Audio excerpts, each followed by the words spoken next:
Family and fellow soldiers, I'm the Professor, and this is the Moment of Truth. And now the Friday Crime Report. Fort Lauderdale, Florida, Black Friday, November 24th, 2023, 4:42 a.m. Police love to throw around the phrase that nothing good ever happens between the hours of 1 and 5 a.m. Well, that axiom applies doubly to the cops. Like most police officers, John Giga had believed himself to be a big, bad, tough guy. Giga's shift had just ended at 11 p.m. on Thanksgiving night, but rather than take his patrol cruiser back to department headquarters, he instead left his police uniform, shirt, and gun in his patrol car and walked to a local bar where over the course of several hours he had at least 5 alcoholic drinks. Even though this was recorded on surveillance video, Giga would deny having drank any alcohol that night. Video then shows Giga leaving the bar and driving his patrol car away around 2:40 a.m. He claimed that he had gone home, took a shower, and then drove to Capone's nightclub to see a woman who worked there. Giga claimed that this woman hadn't answered his text that night, so he wanted to go see her. When Giga got to Capone's nightclub, the woman he was looking for said that she heard his angry voice, so she ducked out of sight and hid inside a cooler waiting for him to leave. When Giga finally left the nightclub, he decided that if this woman he was stalking didn't want to fight, he'd just go after the first black person he saw. He decided to start an argument with a group of black men who were in the parking lot. They weren't bothering him, weren't doing anything, but then again, this is typical of the police. They routinely start arguments with citizens, especially black ones, becoming confrontational and aggressive, as we saw with the murder of Sonia Massey and countless other victims of police violence. When the black men didn't go for his provocative actions, he began hurling racial slurs at them.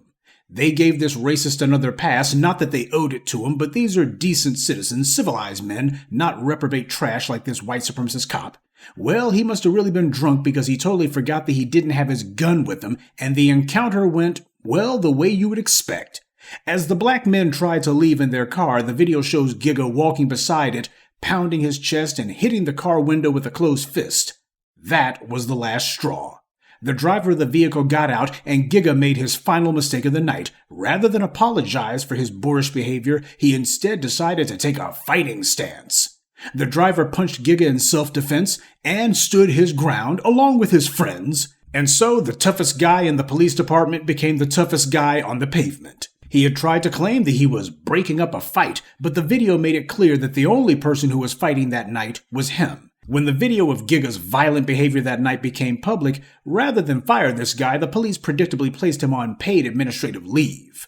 Another criminal organization, the Fraternal Order of Police, put out a Twitter tweet repeating his lies, but nobody was buying it. Giga is the epitome of an unsympathetic person, and the Fraternal Order of Police and his own lawyer's phony claims that he's a victim is totally disproven by Giga himself. See, when the Fort Lauderdale police began to investigate this incident, it was Giga himself who refused to sign a sworn statement that he was a victim. The cops asked him to sign an affidavit saying that he was a victim, and he refused, even though the police needed for him to sign that in order for them to investigate further. Now, if he was the victim, as his lawyer and the FOP are now claiming, why didn't he go ahead and just sign a statement saying that he was right after the incident? It sounds like he was nervous about what the police might find if they actually investigated what he was doing that night. His text messages to the woman at the bar and the witnesses who heard his racist tirade against those black motorists. He's no victim, not merely because the video and common sense says that he's not, but because he himself never said that he was. So the pathetic claims that he's some sort of victim of some gang of black men, just another blue lie. The police were hoping that the public would lose interest, but they didn't. This stayed in the news there, and on July 3rd of this year, Giga would finally be fired, so his paid vacation was over at last. His lawyer, most likely some chump working for the Fraternal Order of Police, is still trying to use the old Hail Marys. First, he claimed that his client wasn't the aggressor. I guess he hasn't seen the video showing his client attacking people, or the account of the woman at the bar who hid in fear from this creep. He then demanded that the public refrain from making any sort of judgments because all the facts haven't come out. I suppose nobody told him that doesn't work anymore. He's using the old lies like Sean Hannity would use in the early days of Black Lives Matter, before the tide of public opinion turned firmly against the thugs in blue. I haven't heard that "the facts haven't come out yet" in quite a while. We know what that means, of course. Wait until the police and the white media work together to manufacture a lie to smear the black victims. But you want to know what killed that lie in particular? Video. All the videos of the police caught red-handed murdering people, and the public finally understanding that all the facts had come out, and the public finally got tired of the police's lies. At this point, I'm expecting Giga's lawyer to try the old, well, my client attacked them because he feared for his life. Giga's lawyer says that he looks forward to clearing his name. Well, even without this latest incident, Giga's name is already dirt. Because like most cops, you won't be surprised to learn that this degenerate has a long record of disciplinary problems that were totally ignored until this incident blew up and went viral, and now the Fort Lauderdale police can no longer sweep it under the rug. Giga's been reprimanded 5 times in his career and suspended 4 times, according to records provided by the Fort Lauderdale Police Department. Several of these incidents related to his use of police vehicles, but department records state he was reprimanded in 2022 after a social media video showed him touching the rear end of a woman while in uniform outside a nightclub. He was also reprimanded in 2020 after a former girlfriend reported that he admitted using restricted databases to access her personal information. He merely received a letter of reprimand for that one. Now, that was a crime that he committed, not a minor violation of department procedure. So this police department covers up crimes just as a matter of course.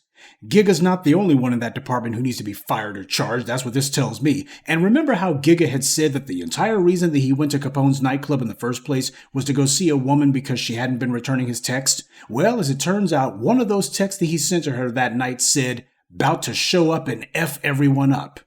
Gee, can't imagine why she didn't want to talk to him. This guy clearly is an abuser of women, if not physically, then certainly in every other way. Suspended numerous times, groping women, unauthorized use of department computers for stalking, and committing hate crimes. This guy shouldn't have been behind a badge, he should have been behind bars. But then again, garbage like this is exactly who the police departments look for. This is who they want to recruit. They prioritize people like him. The police are not a public safety agency, they're a taxpayer-funded street gang. We'll continue with the moment of truth in just a moment, but first, a word from the official sponsor of Black Empowerment, Power Tools. There's no telling when something's going to come up, so make sure you carry your power tools at all times. You never know when you're going to need to bring the hammer down, or when you'll have some trash that needs to be blown away, or some obstacle that requires cutting down. Don't get caught empty-handed. Keep your hammer close by. Keep that leaf blower at the ready, and always carry your steel.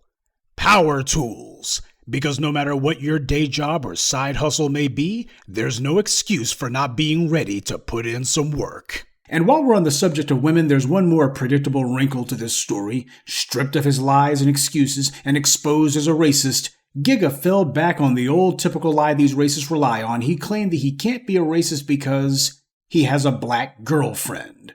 I'll give you a moment to roll your eyes on that one. This is something that a lot of black folks need to understand. When you call yourself snuggling up with these white supremacists, that is not some victimless crime. They always want to make sure they got some bed wench, some bed buck, some bootlick, some clown on standby, just in case they pull some racist stunt that can't be swept under the rug. That way they can use their little sellout bed buddy as their get-out-of-jail-free card.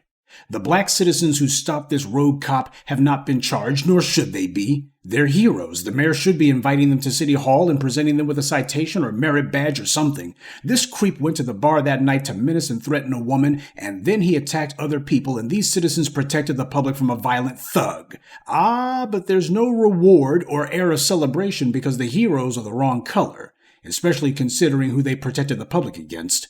Now, while this is the feel-good story of the year, there's some bad news. Although these citizens who stopped this violent racist punk were not charged, Giga hasn't been charged either. Not by the authorities or anyone, even though this guy committed a violent hate crime. Attacking citizens because of their race, damage to private property, drunk and disorderly conduct, public intoxication, menacing that woman at the nightclub. He should be facing a raft of charges at the state and probably federal levels, but he's not facing any at all. Which means the revolving door for racist cops remains wide open for him. Even though he's been fired, he can still try to get his old job back, and if that fails, it won't matter because in the long term, there'll be another police department who will eagerly hire him as a way to go ahead and show that they're devoted to white supremacy. Unless this guy gets some sort of felony, he won't be stripped of his state certification.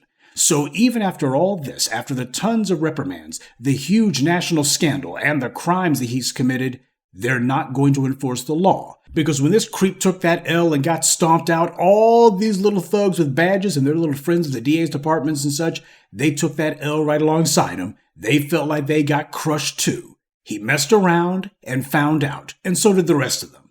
But as I've always told you, nothing happens in a vacuum under white supremacy. Just like the mass murder that also took place last year, this race attack is also the result of Ron DeSantis' non-stop attacks against the black community. All this pathetic back-the-badge crap that he would spout, we all knew that this was racist dog whistling, meant to encourage racist degenerates like this to attack black citizens. DeSantis' entire purpose was to embolden these race soldiers, and that's exactly what happened. Notice how that walking trash bag never has a problem with mayors or other city officials who refuse to do anything about these thugs in blue?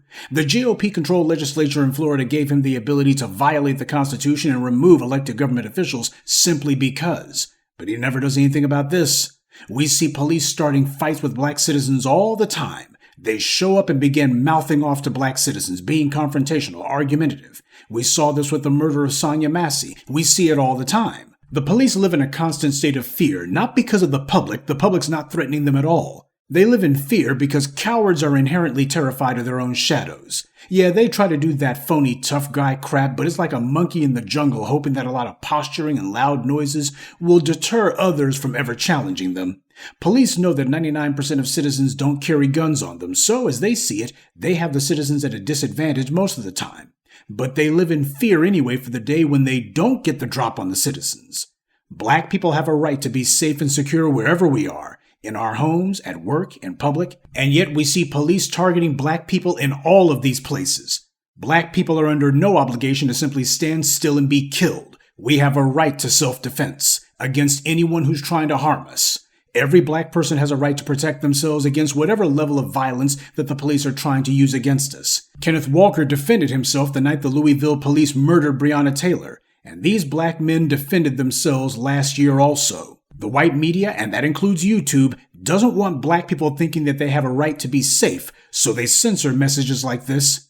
Black safety is against YouTube's community guidelines. And the racist cops will tell you that black safety is against the law. Well, you better start exercising your right to self-defense, and you better stop letting tethers, bedwinches, bootlicks, or anyone else tell you that black people should just comply. How many black people have lost their lives because rather than defend themselves from a police attack, they instead tried to comply? Citizens know when the police are within the bounds of the law and when they're not. The police are cowards, racists, and a threat to public safety. When someone is allowed to stalk women, grope them, threaten women, and carry out hate crimes in public in broad daylight, and neither the police nor the prosecutors will do anything about it, then that is a state of lawlessness. And when that happens, the citizens have an obligation to restore order, which is exactly what happened that night last year. John Giga was out of order, and the citizens put him back in order. These white supremacists hate seeing anyone stand up to the police, and it drives them nuts to see a black person actually defend themselves against one.